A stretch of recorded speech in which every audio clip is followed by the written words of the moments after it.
আসসালামু আলাইকুম। এই জায়গায় যে ফোনটা দেখতেছেন এটা হলো জে2 কোর। জে2 কোর, এ2 কোর দোনোটা একই রকম। কোনো প্রকারের নাট, বল্টু, স্ক্রু কিছু খোলা লাগে না। এইভাবে আপনারা ডিসপ্লেটা চেঞ্জ করতে পারবেন। শুধু একটু খেয়াল করলেই হবে। এই যে কালো প্লাস্টিকটা দেখতেছেন এটা ডিসপ্লের রেবনের উপরে ঢাকনা। এই ঢাকনাটাকে খুলে নিবেন।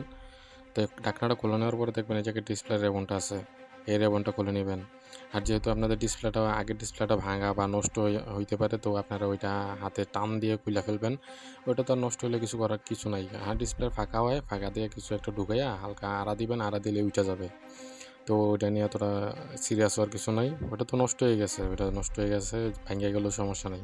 খালি একটু খেয়াল রাখবেন যাতে হাতে কাঁচের গুঁড়া ভাঙা টাঙা না লাগে, তাইলে কিন্তু একদম কাইটা যাবে। তো আগের ডিসপ্লেটা উঠানোর পরে যে আগের ডিসপ্লেটা যে আঠা দিয়ে লাগানো থাকে ওইটা আঠাটা ভালোভাবে পরিষ্কার করে নেবেন। ওই আঠাটা যদি থাকে তাইলে কিন্তু আপনার নতুনভাবে যে ডিসপ্লেটা লাগাবেন আঠা দিয়ে, তো এই আঠাটা ঠিকমতো বসবে না, লাগবে না, বেশি দিন থাকবে না। কিছুদিন পরে দেখবেন যে ডিসপ্লে উঠে গেছে, ফাঁকা হয়ে গেছে, এরকম কিছু হয় আর কি। তো আপনারা একটু ভালোভাবে দেখা চোখা কোনো কিছু একটা দিয়া, চোখা কোনো কিছু ছুরি বা টুইজার বেশিরভাগ লোকজনের ঘরে থাকে।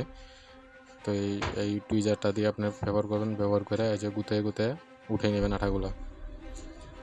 তো এটা আমি আপনাদেরকে দেখাইতেছি এই কারণে যে আপনারা যদি চান নিজেদের ডিসপ্লেটা নিজেরাই ঘরে বসে ঠিক করে নিতে পারবেন।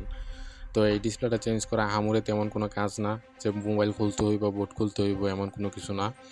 আপনারা যদি চান যে মিস্ত্রির টাকা দিব না, বাস আপনারা নিজেরা ডিসপ্লেটা কোনো দোকান থেকে কিনে আনতে পারেন। যেসব মোবাইলের মার্কেটগুলো আছে ওই মোবাইলের মার্কেটগুলোতে গেলে পাইকার একটা দোকান থাকে, একটা মার্কেটে একটা বা দুইটা দোকান থাকে, ওই দোকান থেকে কিনে নিয়ে আসতে পারেন। আর এই যে ক্যামেরাটার উপর হালকা টিস্যু বা কটন বার দিয়ে হালকা পরিষ্কার করে নেবেন। দেখবেন ক্যামেরাতে যা করতে কোনো প্রকার আঘাত না লাগে। ক্যামেরার উপরে গ্লাসটাতে হালকা আঘাত লেগে গেলে কিন্তু ক্যামেরাটা বাদ। ক্যামেরায় আর কিছু দেখবেন না, সব অন্ধকার হয়ে যাবে। তো আমি আঠা পরিষ্কার করে নিছি। আঠা পরিষ্কার করে নিয়ে তারপর আমরা ডিসপ্লেটা দেখলাম যে ঠিকমতো ফিটিং হয় নাকি। কিনা গুলাতে ভালোই সমস্যা হয়। এতটা ভালো পড়ে না কিনা ডিসপ্লেগুলা। তারপরে একটু ফিটিংটা ভালোভাবে হইলে অনেকদিন টিকে, আছাড়-টাছাড় না দিলে। তা আপনারা একটু খেয়াল করবেন যে ফিটিংটা ভালোভাবে হয়। আগের আঠাগুলা যাতে টোটালি না থাকে। তাহলে ডিসপ্লেটা ভালোভাবে বসবে আরকি। তো ডিসপ্লেটা যদি না বসে এই জায়গায় আঠাটা লাগাইতে পারবেন না। আমি বারবার দেখে নিতেছি যে ডিসপ্লেটা ঠিকমতো বসে কিনা। তো আমি এই জায়গায় কালো আঠাটা ব্যবহার করি। সবসময় কালো আঠাটা ব্যবহার করে অল্প একটু দিলেই হয়। বেশি একটা লাগে না আরকি। তো আপনারা অল্প একটু যদি কেউ কালো আঠাটা ব্যবহার করেন অল্প একটু দিলেই হয়। আবার বেশি যাতে না পড়ে একটু খেয়াল রাখবেন।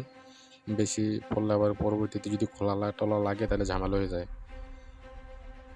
তো এই ডিসপ্লে আর একবার লাগাইলে আর খোলার দরকার পড়ে না। আর এই ডিসপ্লেগুলা আপনার অরিজিনাল ডিসপ্লেটা যে চালায় যেরকম একটা ফিল পাবেন, মজা পাবেন, ওইরকম অবশ্যই লাগানো ডিসপ্লেগুলোতে এরকম থাকে না। জাস্ট কোনোরকম চলে আরকি। তেমন ভালোভাবে যে আগের কালারটা বা আগের টাচ সেনসিটিভিটি এগুলো ওইরকম হয় না। তো এই টাচে তেমন একটা কাজ করেও না। ওই লাগানো ডিসপ্লেটার কাছে যদি আপনি অরিজিনালটার মতো পারফরম্যান্স চান, তাইলে কোনোদিনও হইব না। তো যাই হোক, মোবাইল চলার মতো একটা ব্যবস্থা হয় আরকি। তো ভালোভাবে আঠাটা লাগাইয়া এই যে ডিসপ্লেটা বসাই দিবেন। একটু খেয়াল করে বসাবেন। আর আমি ডিসপ্লের উপর যে রেবনটা থাকে রেবনটা ডিসপ্লেটার ভিতরে বসাইছি। ঠিকভাবে বসাইছি, কিন্তু এগুলো তো কোনোরকম বানাইয়া মার্কেটে ছেড়ে দেয়। তো যার কারণে রেবনটা ১৯-২০ হয়। এই যে রেবনটা আমার একটু উপরে উঠে গেছে। হ্যাঁ? এটা নিয়ে খুব চিন্তায় আছি যে কীভাবে এটারে বসাবো। যাই হোক, আঠা লাগাইয়া দিয়া আপাতত ৫ মিনিটের জন্য রাবার লাগাই দেই। ৫ মিনিট পরে আবার রেবনটা লাগাই দিব। তো ৫ মিনিট রাইখা যখন আঠাটা একটু বসবে, একটু ধরবে, ধরার পরে আপনার রেবনটা লাগাই দিব। লাগাই দিয়ে ব্যাটারি লাগাই দিব। আমার কিন্তু কাজ মোটামুটি হয়ে গেছে। এটাতে তেমন কোনো ঝামেলাই নাই। আপনারা চাইলে নিজেরাই কিন্তু ঘরে বসে করতে পারেন। তো আঠার মুখটা ভালোভাবে লাগিয়ে রাখতে হবে। নাইলে বাতাস ধইরা গেলে আঠাটা নষ্ট হয়ে যাবে।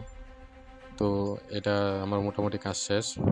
তো এটাতে আপনার স্ক্রু যে নাই তা না, স্ক্রু আছে। ডিসপ্লের নিচে স্ক্রুগুলা দেওয়া। তো আমার স্ক্রুগুলা কোনো খোলা লাগে নাই। যদিও বোর্ডে কাজ করা দরকার হয় তাহলে কিন্তু স্ক্রুটা খোলা লাগে। এছাড়া স্ক্রু খোলা লাগে না। এই মোবাইলটার একটা নেগেটিভ দিক হইলো, যদি আপনার বোর্ডে কোনো প্রকার সমস্যা হয় বা চার্জিং পিনে কোনো প্রকার সমস্যা হয়, তাহলে আপনার পুরা ডিসপ্লেটা খুলতে হয়। ডিসপ্লে না খুললে আপনি ফোন খুলতে পারবেন না। ১ম এ আপনার ডিসপ্লে খুলতে হইবে। তো যে সিরিজের কতগুলা ফোন আছে, জে2 কোর, জে1, জে5, যে সিরিজের যেগুলো ফোন আছে সবগুলাতে ডিসপ্লে খোলা লাগে আগে। যদি ফোন খুলতে চান চার্জিং পিনটা বেশিরভাগই সমস্যা হয়, চার্জিং পিনের সমস্যা হয় বা ভলিউমের সমস্যা হয়। এই যে আমার ডিসপ্লে কিন্তু চলে আসছে, বাস আমি বাইচা গেছি।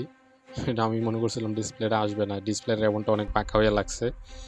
তো চার্জিং পিন চেঞ্জ করা লাগে, ভলিউমের বাটনটা সমস্যা হয়।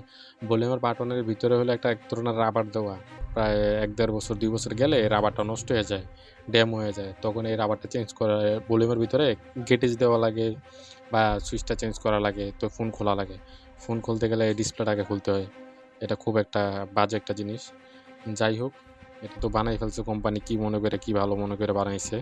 তো যারা আমরা মিস্ত্রি তাদের একটু কষ্ট হয়ে যায় আরকি এই ফোনগুলা খুলতে। তো আপনারা যদি একটু মনোযোগ দিয়ে দেখেন তাইলে কিন্তু এই কাজটা সহজেই করতে পারেন। তো মোবাইলের ডিসপ্লে চলে আসছে, টাচও মোটামুটি ভালোই কাজ করতেছে। তো এই জায়গায় আমার কাজ পুরোপুরি শেষ। এখন জাস্ট চেক দিব মোবাইল ঠিক আছে কিনা। আমার ভিতরে খুব ভয় কাজ করতেছিল যে ডিসপ্লেটা আসছে নাকি, টাচে কাজ করে নাকি। রেবনটা খুব বাঁকা করে লাগাইছি। হ্যাঁ, আমার কলেজে বাইর হয়ে গেছিল যখন লাগাইতেছিলাম। পুরা ডিসপ্লের টাকাটাই নষ্ট হয়ে যেত। যার কাছ থেকে আনছি সে তো আমাকে চেঞ্জ